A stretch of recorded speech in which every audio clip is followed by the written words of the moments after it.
frustrating Lande mi mo kan tó mú Lande fi kúrò lé o. Mi mo kan tó mú Lande fi kúrò lé o. Ọlọ́run Ẹlẹ́dàá mi jà fún mi o.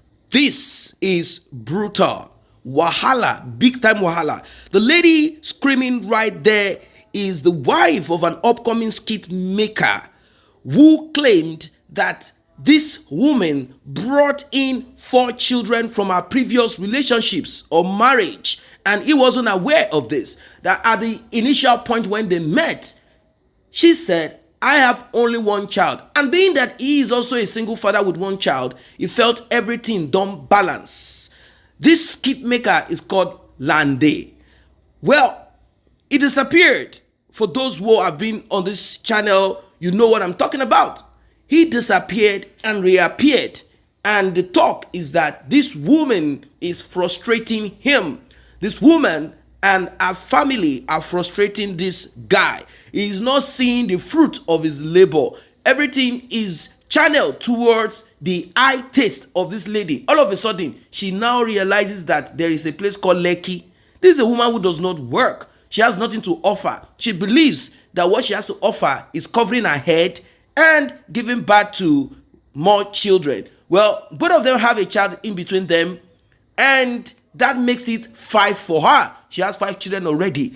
Now, is Lande running a charity organization or home? Well, let us say that God will probably bless him since he has decided to take on the load, the duty, the job of another man. But let us listen. Let us listen to what she has to say, and we'll be listening to what Lande has to say. We don't know. Maybe they are trying to jazz him, or there is something that is happening to him, or maybe he jazz himself. Who knows? Maybe he decided to do some things that made him run crazy and he escaped from home. Or is it the same pressure? What is really going on? Let us hear. Ẹni tó bá gbọ́rọ̀ yìí, ẹ bá mi fi ọpọlọ kẹ́ bá mi fi gbé ọ̀rọ̀ yìí wò. Ẹ bá mi fi ọpọlọ kẹ́ bá mi fi gbé ọ̀rọ̀ yìí wò. Mi frustrating Lande o. Mi frustrating Lande o. Mi mọ̀ kan tó mú Lande fi kúrò lé o. Mi mọ̀ kan tó mú Lande fi kúrò lé o. Ọlọ́run Ẹlẹ́dàá mi jà fún mi o. Ìṣẹ̀dá mi jà fún mi o. So, ntẹ́mi sáà fẹ́ sọ, ntẹ́mi fẹ́ sọ ni pé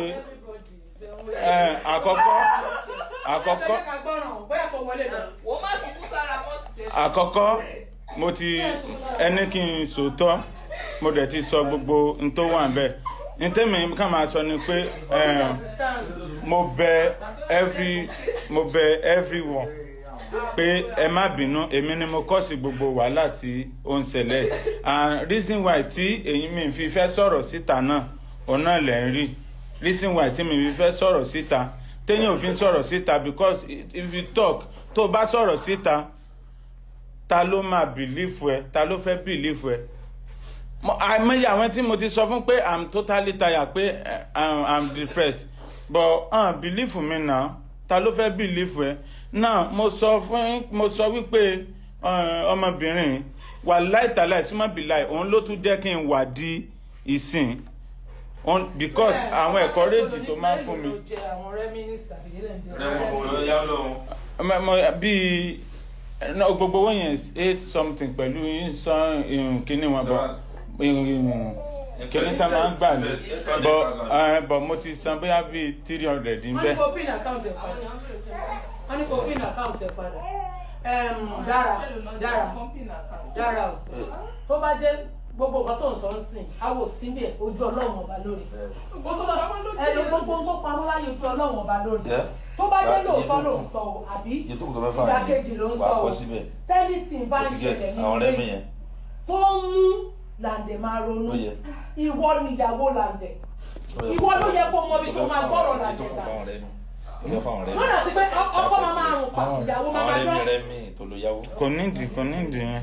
Ẹ wo, mo ti máa fẹnu sọ, kò nídìí kí n pín nìyẹn. Mo ti sọ. Kò ń ṣe, mi sọ pé òun ló ń fìdí mi, mi sọ pé gist lover, mi sọ pé òun ló ń fìdí mi. Ẹ má sì mí gbọ́. Ní tí mò ń sọ ni wípé àwọn ẹ̀kọ́ rí pé òun kọ́ ni ó provoke mi, pé kò provoke mi rí. Ẹbí anybody tá a bá jọ abẹ́ tó mú gist yẹn kalẹ̀ tó yí èmi àti ẹ̀ tá a bá ti pariwo rí nínú ilé, ìgbà míì tí ó bá sówó lọ́wọ́ mi a jọ máa mu gàrí, a kì í jà. àti ìjàrí wọ́n ní àwọn àtẹnu ló súnmọ́ra jù wọ́n jà. ẹ̀wà ní kù sínú rí. ẹ mọ̀ pé àjàrí sẹ̀. òun sọ pé ń jà pé bọ ọ̀rọ̀ kínní ni kò sí tó pẹ pẹ̀lú kúrò lórí ìsọgbésí ayé ẹ fáwọn èèyàn. ẹ wo kíní ti ń wúwo jù lórí mi o ó ti ń wúwo jù o ara tẹ ẹ ní bílífù èèyàn àwọn èèyàn ní bílífù èèyàn kí ni jẹ́ kí n parọ́ mọ́ ni jẹ́ kí n parọ́ ni tẹ́lẹ̀ ẹni tọ́lọ̀ bá rán sí yẹn ló máa ràn yín sànú fún yẹn o ẹni tọ́lọ̀ bá ẹbí mi lẹ̀ yín sì bá ìjọ kí n sọ̀rọ̀ o mi ò lè parọ́ mọ́ ọmọlọ́mọ náà jẹ́ kí n parọ́ mọ́ ni. ẹ ṣọ fẹ́ bù mí ó fẹ́ nà mí. àti mi ìnà ẹ mọ̀ wọ́n kàn sọ wípé kí n sọ̀rọ̀ kí ẹ má bínú. mo ti bẹ̀rẹ̀. ẹ comment section yìí kò máa fún everybody ní ọ̀rọ̀. ọmọ mo mọ̀ dáná o mo mọ̀ dáná àbí nàìjíríà ẹ̀ ń bílífù èèyàn kò tẹ́yìn ẹ̀ ń bílífù èèyàn tí n bá wá tí mo sọ wọn ní prank ni àwọn kan ti ní prank ni àwọn kan tún nẹ́ẹ̀mí àti ìjẹsà kò rí mi.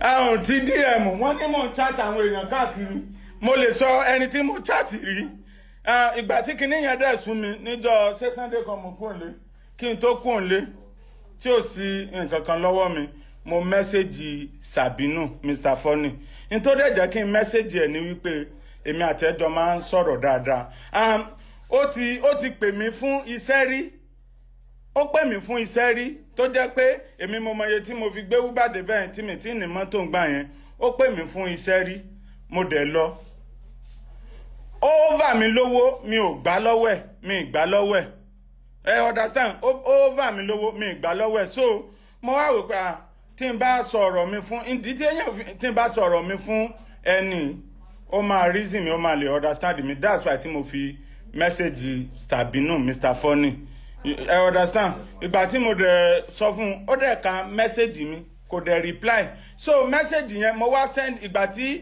ọ̀rẹ́ mi Jèsà tó ń wàásù fún mi tó ń bá mi sọ̀rọ̀ láàárọ̀ ọjọ́ yẹn nígbà tèmi àti ẹ̀jọ́ ń sọ̀rọ̀ tí mò ń sọ wípé ó ti sú mi o nǹkan kan báyẹn pé I even send pé ó wá ní pé kí n send mẹ́sẹ̀gì sí Ìjẹ̀sà gan ló jẹ́ kí n tún send mẹ́sẹ̀gì yẹn bọ̀ kò dárúkọ ẹ̀yẹn o pé kí n toró náà mọ tí mò ń pass to pé kí n send mẹ́sẹ̀gì sáwọn colleague mi náà pé bóyá màá rí help that's why tí mo fi mẹ́sẹ̀gì ẹ̀ so ó dẹ̀ ká kò dẹ̀ reply ẹni tí mo mẹ́sẹ̀gì nìyẹn wọ́n ní mò ń tọ ẹni bá lè ní mò ń tọrọ owó kiri díẹ̀ mi tọ that's why because torí tí mò ń sá fún náà lélẹ̀ ẹ jọ̀ọ́ Nàìjíríà ẹ jọ̀ọ́ 544 ó níṣẹ́ tó ń ṣe tẹ́lẹ̀ ìyàwó mi níṣẹ́ tó ń ṣe tẹ́lẹ̀ má gbèrú mọ́ọ̀sì kiri ó ń lọ̀rọ̀ owó tí mò ń sọ lẹ́ẹ̀kan ó ń ta àwọn aṣọ ó máa ń ta àwọn aṣọ lóyún ó ń ta tẹ́lẹ̀ ẹ understand mo fi títóbi ọlọ́ọ̀bá búra èmi lóyún ìgbà tí mo fẹ́ ra mọ́tò lẹ́sọ̀ọ̀sì yẹn mo fi títóbi ọlọ́ọ̀bá búra èmi ló kó owó yẹn fún pé kí n fi kún owó mọ́tò yẹn ló kó 900,000 fún mi nígbà yẹn ó dẹ̀ ń ta kírímù ọmọ yẹn ò mọ nǹkan kan ń pa ẹ̀ mo fi títóbi ọlọ́ọ̀bá búra ọmọ yẹn kò mọ nǹkan kan òótọ́ ló ti bímọ rí bọ́ èmi kọ́ ni mò ń gbé bùkátà ọmọ ẹ̀ kó tó fẹ́ mi ṣèbí àwọn ọmọ tá à ń sọ yìí eléyìí tó kéré jù ní bóyá 9 years àbí 10 years o eléyìí tó kéré jù ní 9 years àbí 10 years so sẹ́mi ni mo bá ó dẹ̀ ti kúrò ní ọ̀dọ̀ ẹni tó fẹ́ tí wọn ò ti fẹ́ ra mọ́ ó ti tó bóyá ìsìnà 2014 kó tó di pa àfẹ́ra bóyá 2020 ẹ̀rí ṣé èmi kọ́ mò ń bá fìdí àwọn ọmọ ẹ̀ tẹ́lẹ̀ understand èmi kọ́ ni mò ń bá fìdí àwọn ọmọ ẹ̀ tẹ́lẹ̀ ó ti ń fìdí àwọn ọmọ ẹ̀ kó tó di pé ó wá bá mi kó tó di pa àfẹ́ra ó dẹ̀ sọ fún mi pé òun ti bímọ mo dẹ̀ accept ẹ̀ pẹ̀lú ọmọ ẹ̀ bí mo dẹ̀ ṣe accept ẹ̀ pẹ̀lú ọmọ ẹ̀ kò ń ṣe pé àjọ gbé pẹ̀lú ọmọ ẹ̀ wọ́n nílé tí wọ́n ń gbé tẹ́lẹ̀tẹ́lẹ̀ bí kọ́ kí n tó gbé fẹ́ náà àjọ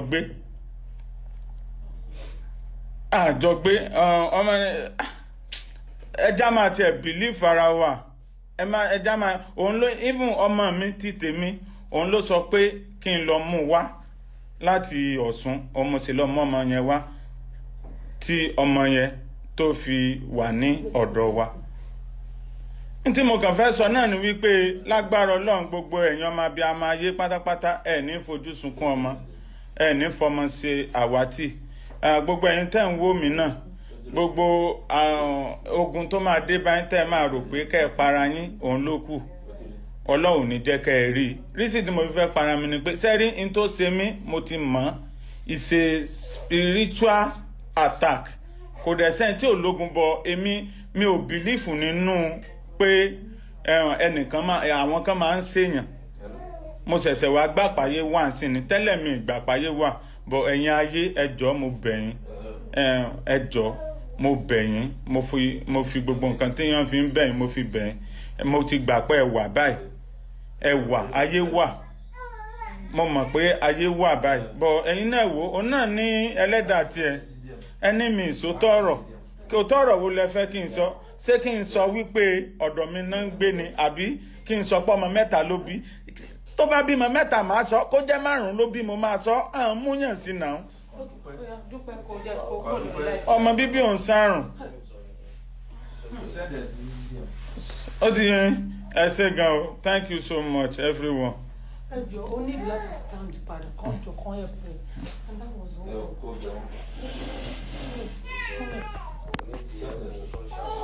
So mo tún fi àkókò yìí màá ń wá bí tó ti máa fi ó ti clear bá. Mo kọ́kọ́ kí n tó bẹ́ẹ̀ náà mo kọ́kọ́ fẹ́ dúpẹ́ lọ́wọ́ gbogbo ẹ̀yin olólùfẹ́ mi pátápátá all over the world. Lágbára Ọlọ́run bí mo fẹ́ kẹ́ mọ̀ pé bí mo ṣe yọ nínú àjàgà tí mo kóra mi sí èmi go mọ́. Mo fẹ́ kẹ́ mọ̀ wípé àdúrà yín ló gbà. N tẹ́ fi máa mọ̀ pé àdúrà máa ń gbà nìyẹn. Àdúrà yín dẹ̀ ló gbà lórí mi. Now, a lot of people might want to quickly blame this lady. Yes, it appears like he was manipulated. But then, you know, at times when men want to have something, they are ready to go all the way. It is when they eventually get into it, then they realize how complex it is. Now, he's pointing to a fact, and that fact is, how do you take care of the children that your wife brought in? We are not talking of one child. We are not talking of 2. How do you take care of them if that woman is not gainfully employed? If she's not bringing even up to 30% into the home, how are you going to manage that home? A woman that brings in 3-4 children into a marriage should know that she must work. You have to work. You cannot put all of that load on that man. Even a family together, united, where the man and the woman have 5-6 children, they are struggling. They are struggling. It's not easy. But people are saying that this guy is speaking under duress and that he's not saying what he wants to say, that he's just speaking so to make sure that everything just kind of goes down and everything, you know, settles down. But inside, in between it, there is more to what the eyes can see. That's just what it is. They say he's just saying what he's saying. Of course, we all heard that the mother of this lady are the ones in charge controlling the house, and they are not bringing money into the house. For them, as long as you have given birth to one child, that is it. That is it. To them, our job is to give birth to children for men. And once we do that, that is it. The question people should begin to ask is this: where is the father of these other children? How come this man is not adding his own quota to the lives of his children? If the man is dead and somehow he has no property, although there are people like that, they just keep having children, they don't have money, they don't have anything put down for those children. They will say God will take care of those children. What is that? What kind of mentality is this? Unless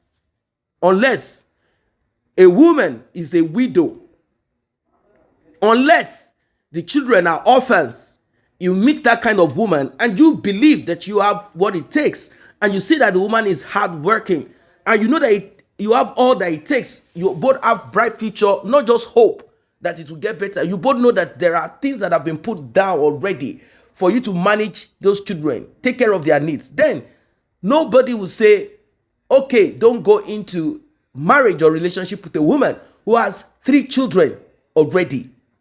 Even 2, people are afraid. Maybe 1, okay, you say, what's there? Just an extra mouth.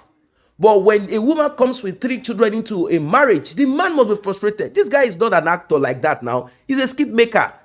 Of course, they make money, but then when you have too much that you have to take care of, you have too much, particularly those that know that you are getting some amount of money and they want to now take you to Lekki, like this lady. That is what we heard, that they should move to Lekki. Let us change our level. Let us move from the village, Abule, that they are in.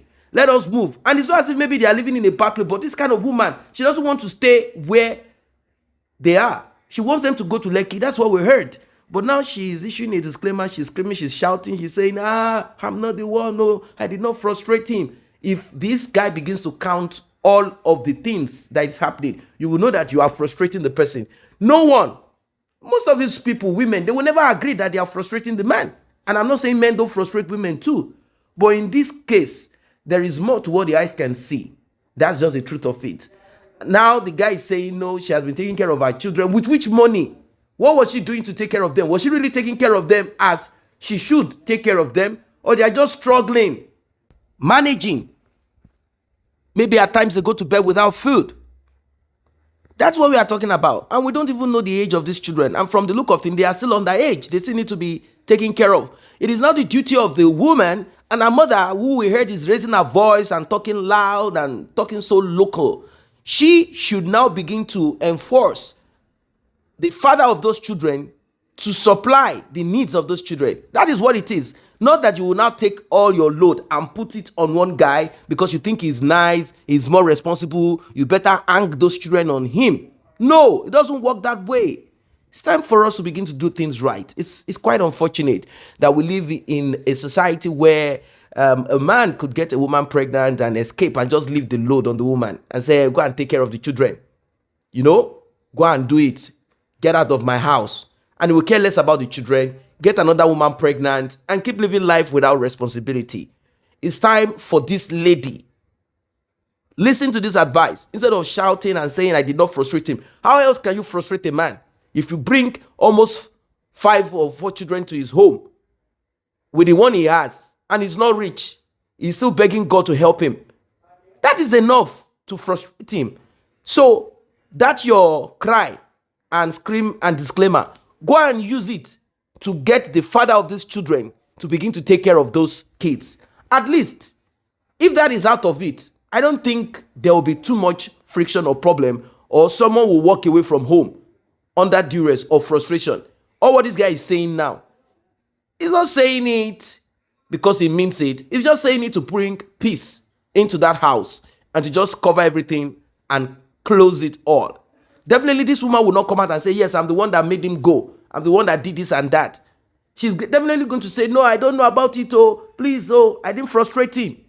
Since the story, the issue of frustration has come out, since all of this has come out, and we can all see the picture, come on, it tells you that most of the problem they are having is financial issue, trying to wear a coat that is bigger than them, being pressured into doing what he doesn't want to do, trying to maintain and keep face, not wanting to say, no, I cannot take care of this one, I can't pay for this, I can't do this, the bills are increasing, this is increasing, you know, that kind of thing. He doesn't know what to say. That's why I felt like, I think I just have to walk away from everything. I'm tired. How did I put this on myself? This is a lesson to people out there. A big lesson. What you cannot do, don't promise.